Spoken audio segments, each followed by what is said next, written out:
다 함께 주기도문으로써 아버지 하나님께 나오시기를 바랍니다. 하늘에 계신 우리 아버지여, 이름이 거룩히 여김을 받으시며 나라에 임하옵시며 뜻이 하늘에서 이루어진 것 같이 땅에서도 이루어지리이다. 오늘날 우리에게 일용할 양식을 주옵시고 우리가 우리에게 죄 지은 자를 사하여 준 것 같이 우리의 죄를 사하여 주옵시고 우리를 시험에 들게 하지 마옵시고 다만 악에서 구하옵소서. 나라와 권세와 영광 아버지께 영원히 쌓옵나이다. 아멘. 210장 찬송입니다. 210장 찬송.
기도합시다.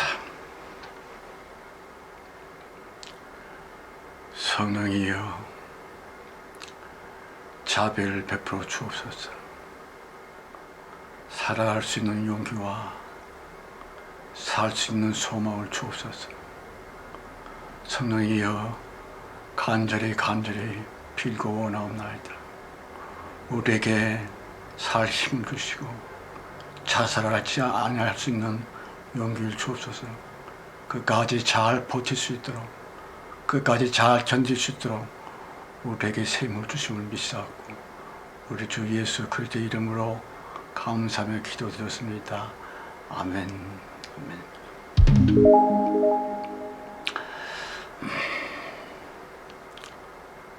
마태복음 강해 40번째이고요. 예수 그리고 여호와 그 세 번째 시간이 올지다. 본문 성경이 굉장히 깁니다. 창세기 9장, 10장, 11장 3장입니다. 부디 꼭 나중에 개별적으로 읽어주시길 바라고요. 아무튼 구약 성경에는 사람 이름들이 많이 나옵니다. 그 사람들 중에서 가장 비참하게 마지막 노후를 보낼 것 같다 하는 사람이 있다면 그는 당연히 노아라고 생각합니다. 여러분, 노아는 한때에 그는 완전한 자요 의인이라고 하는 칭찬을 하나님께 직접 받았지만 어쩐 일인지 사람이 많이 변했습니다. 어떻게 변해도 그렇게 변할 수 있을까 싶고요. 어쨌든 노아가 술을 먹고 대취했습니다. 아주 만취를 한 거지요. 그래서 그는 몸이 더워지고 옷을 훌랑 벗고 완전 나체가 됐습니다. 그리고 코를 골고 드렁드렁 잤는지 아니면 잠꼬대를 심히 했는지 그건 모르겠지만 그의 아들 함과 손자 가나안이 자기의 조상 노아를 보고서 키득키득거리고 놀려댔습니다. 그런데 더욱이 안타까운 것은 노아의 식구들 중에 노아가 정신 차리고 술 깨고 난 다음에 함과 가나안이 그랬다고 고자질을 하는 사람이 있었습니다. 그런데 어지간하면 참을 수 있었겠지만 아이들이 그 약간 자기 기분을 언짢게 했다고 그는 함과 가나안을 무섭게 저주를 했습니다. 너는 셈과 야벳의 종의 종이 된다. 그러니까 가장 무서운 노예가 된다라고 하면 그렇게 그 정상적인 사람이라면 절대로 할 수 없는 저주를 친아버지가 친자식에게 그렇게 퍼부었던 것입니다. 아마도 병리적인 정신병에 큰 문제가 생겼던 것 같고요. 대홍수로 인해서 무슨 큰 충격을 받았는지 아무튼 노아의 그 말년은 정신병의 큰 상흔이 그 마음에 있으면서 아주 어렵게 고단하게 그렇게 보냈을 것이다 라고 하는 생각이 들지 아니할 수가 없습니다. 어쨌든 그런 일이 있은 지 100년쯤 후에 그의 증손자지요 니므롯이라고 하는 아주 굉장한 영웅한 사람이 태어났습니다. 그런데 그 니므롯은 대홍수 심판 이후에 태어난 사람 약 7만 명가량이라고 전해지고 있습니다만은 그 사람들 다 데리고 신할 평지에 갔습니다. 그리고 신할 평지에서 소위 그 바벨탑을 높이 세우면서 말하기를 우리가 성과 대를 높이 쌓아 하늘에 닿게 하고 우리의 이름을 내자 그랬습니다마는 무슨 뜻일까요? 그 니므롯이 은근히 자기 신격화를 노리고 있었던 것이죠.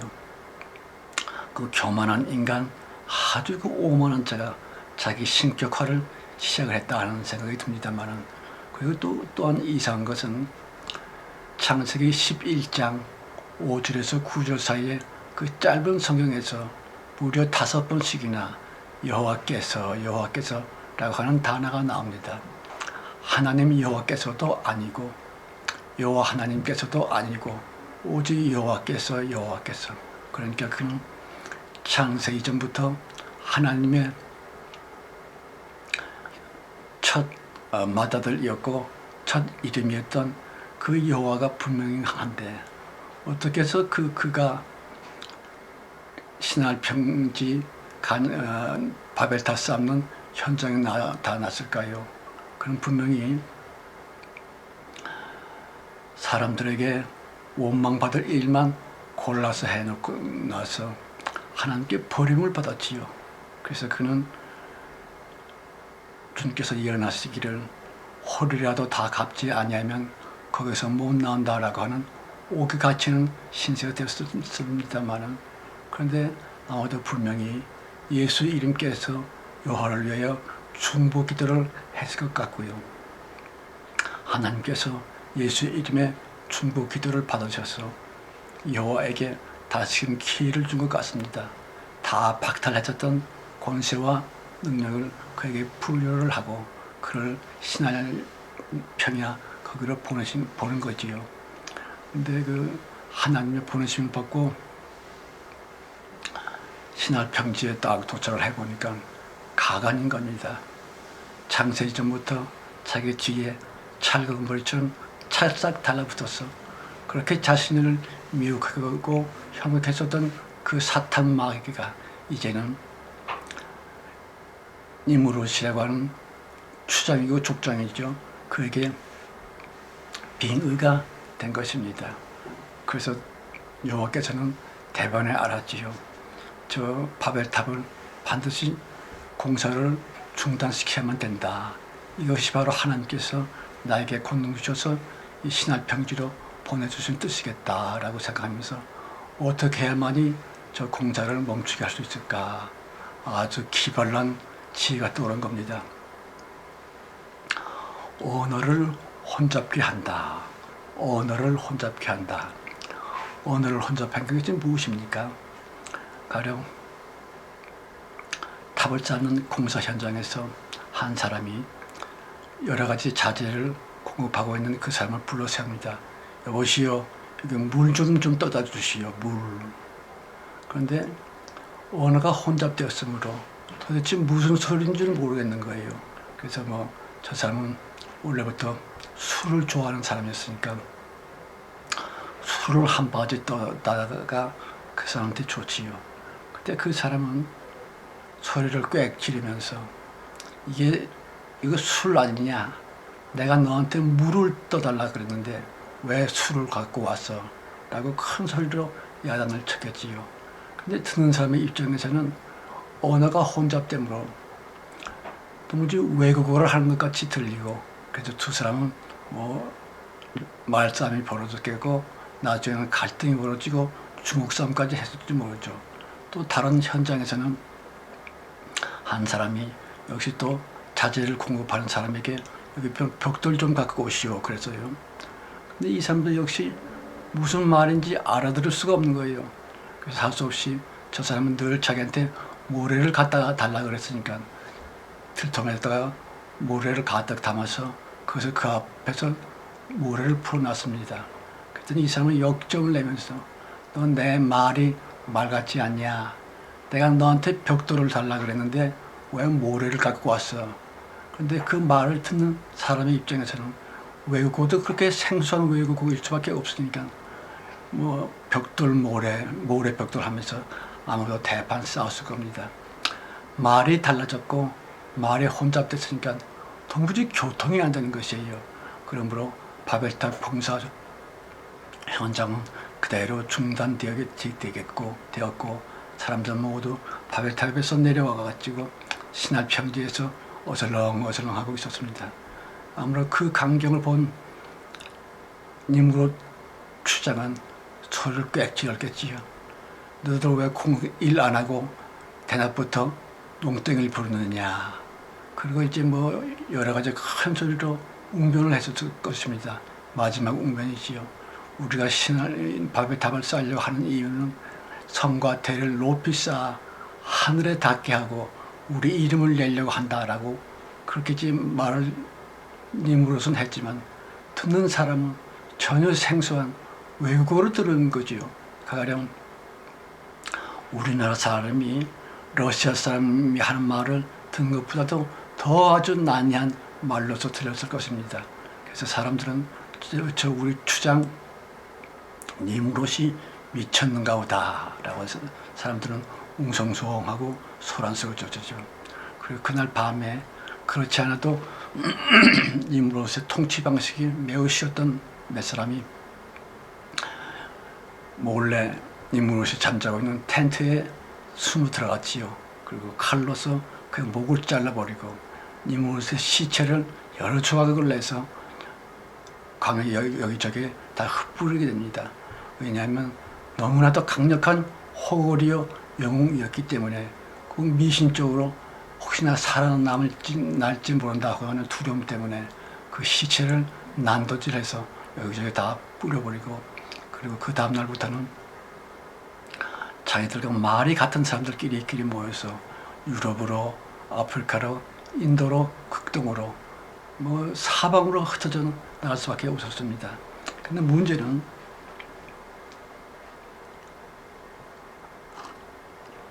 왜 하나님께서 그와 같은 우악스러운 방법으로서 사람들을 흐트러 놓게 되었는가 하는 것입니다. 왜냐하면 하나님께는 창조 의도가 있지요.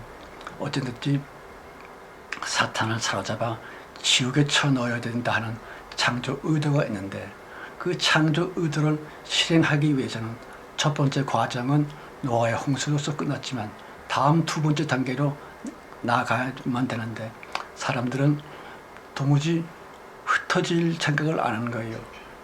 그 당시에는 경찰도 없고 하니까 그저 뭉치면 살고 헤어지면 죽는다, 이런 두려움이 인간 본성에 있었는데, 사람들 흩어지지 아니하니까 주님이 강제적으로 저들을 사방으로 흩어놓은 것이지요.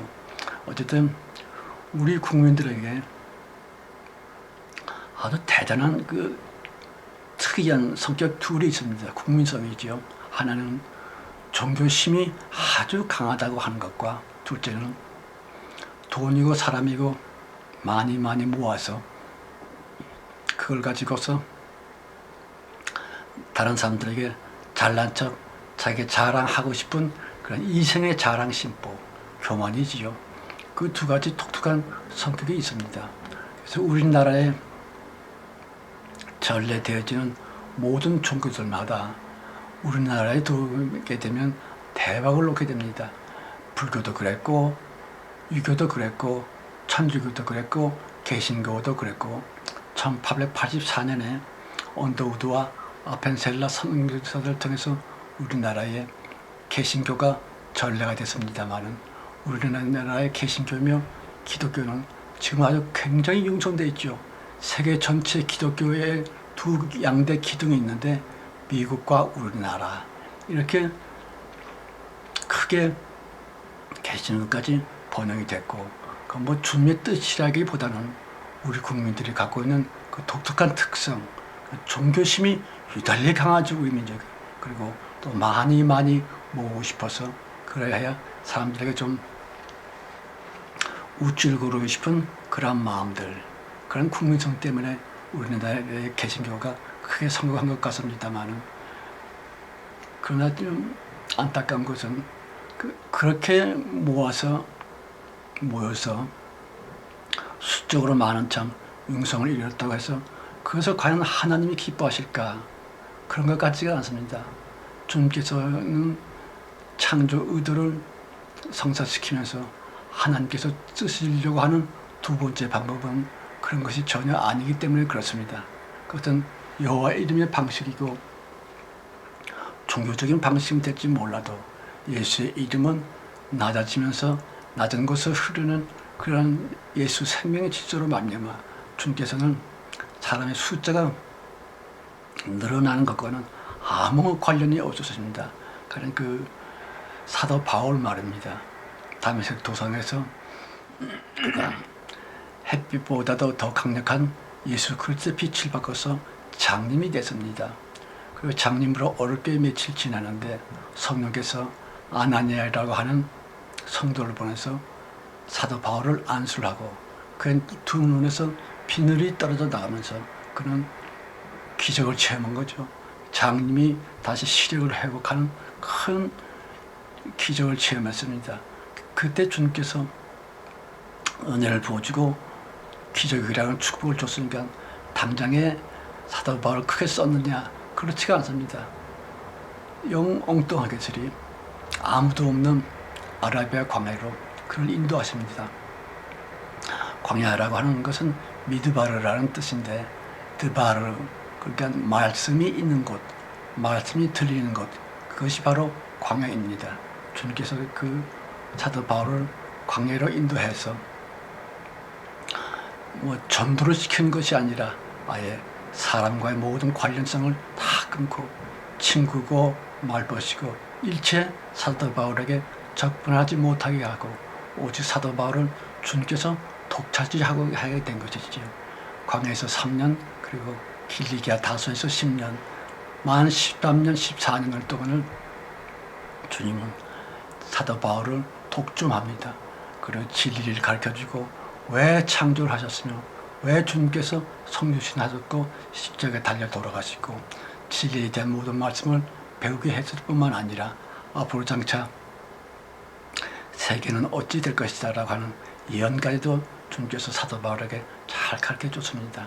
여러분, 우리가 연단을 받는다, 광야에 나가서 신앙생활을 한다, 매우 힘든 얘기입니다만은, 그래서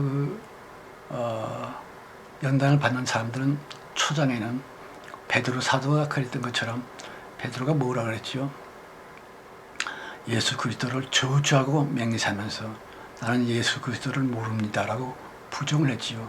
그와 같이 연단을 받는 사람들이나 광야로 나가서 하나님의 인도를 받는 사람들은 처음에는 광야 체험과 연단이 너무 힘이 들어서 그래서 주님에게 악을 쓰기도 하고 하나님을 원수 취급하기도 하고 하나님이 살아계시다면 난 이렇게 맨날 고난만 받느냐, 그래서 마치 이제 예수 그리스도를 버린 것 같은 그런 심각한 시험에 빠지기도 합니다만은 주님께서는 오래오래 참아주시면서 차분차분히 시험 당할 즈음에 피할 길을 주시면서 우리가 주님은 우리는 주님에게 몰두되도록 몰입하도록, 그러니까 연단이다 광야 체험이다 하는 것은 하나님과 우리가 신비한 연애를, 신령한 사랑을 하는 시간이지요.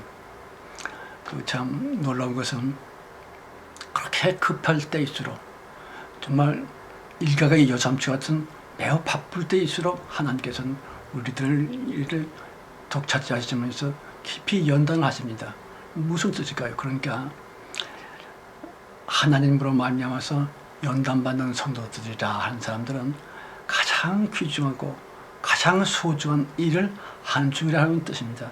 세상의 그 어떤 일보다도 가장 영화롭고 가장 빛나고 중요한 일을 주님께서 우리에게 시키시는데 그것이 바로 연단입니다. 외롭고 고독하고 자기 마음대로 되는 것도 한턱 없어서 마치 시험에 들 수밖에 없는 그 연단 기간이야말로 주님께서 일개국의 대통령보다도 더 중요한 일을 우리에게 맡기신다는 것입니다. 주님께서 남녀 성도들 몇을 선택해서 연단의 길로 들어가는데요. 차츰차츰 연단을 받은 성도들은 차츰차츰 하나님께 몰입하게 되고 주님도 우리를 철저히 보호하시고 지켜주시면서 서서히 주님과 우리는 사랑을 나누는 사이가 됩니다.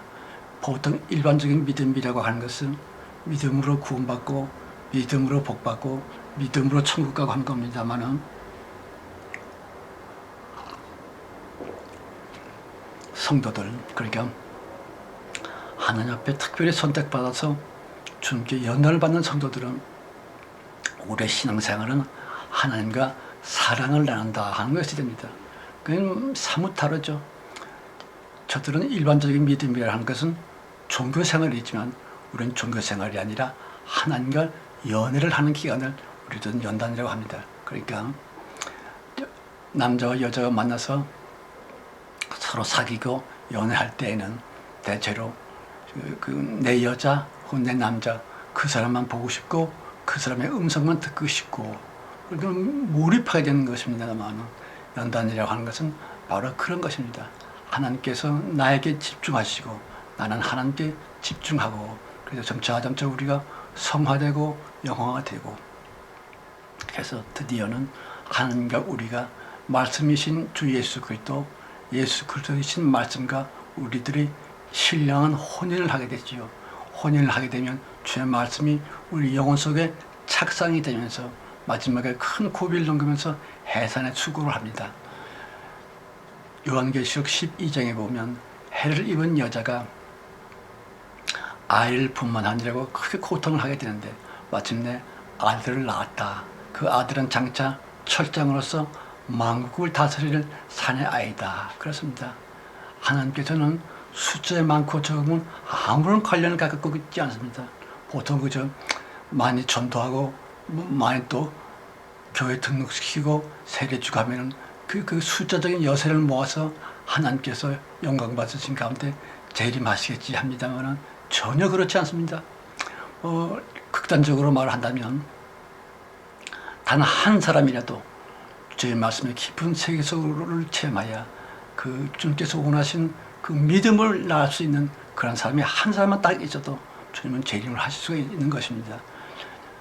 예레미야서 5장 1절에 보면 너희가 예루살렘 거리를 다 다녀보아서 공의를 행하고 하나님을 경외하는 한 사람만 발견하면 내가 이 예루살렘 성을 멸망시키지 아니하리라 그랬습니다. 주님께서는 숫자적으로는 아무런 상관이 없습니다. 주님이 원하시는 것은 믿음이라고 하는 참된 그거. 우리들은 구원받는 것을 오직 믿음으로 구원받는다 합니다만은 역시 또 하나님의 역사도 오직 믿음으로 됩니다. 우리만 구원받기 위한 일방적인 역사가 아니라 하나님도 믿음으로 재림하시고 우리도 믿음으로 말미암아 구원받는 것입니다. 성도 여러분, 이제 아주 어려운 시기가 왔습니다. 얼마 남지 않은 것 같습니다. 아무리 생각해 보아도 마지막 주님께서 재림하실 날이 거의 다 가까이 온 것 같습니다. 잘 견디십시다. 끝까지 살아남고요.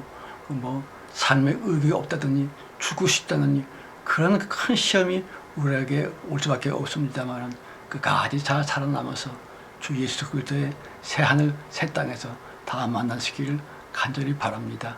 오직 예수의 피로 예수의 피로 예수의 피로서 말입니다.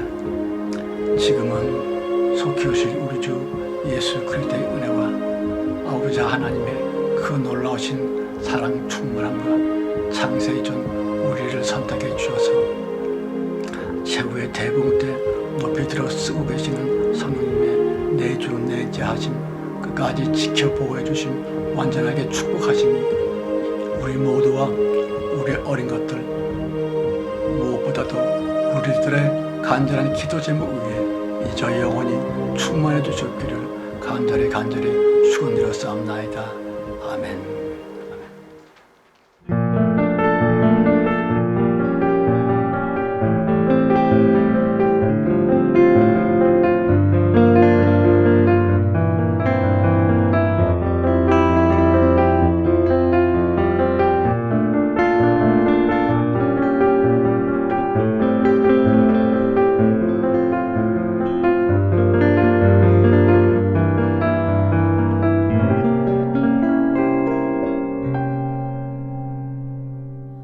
하나님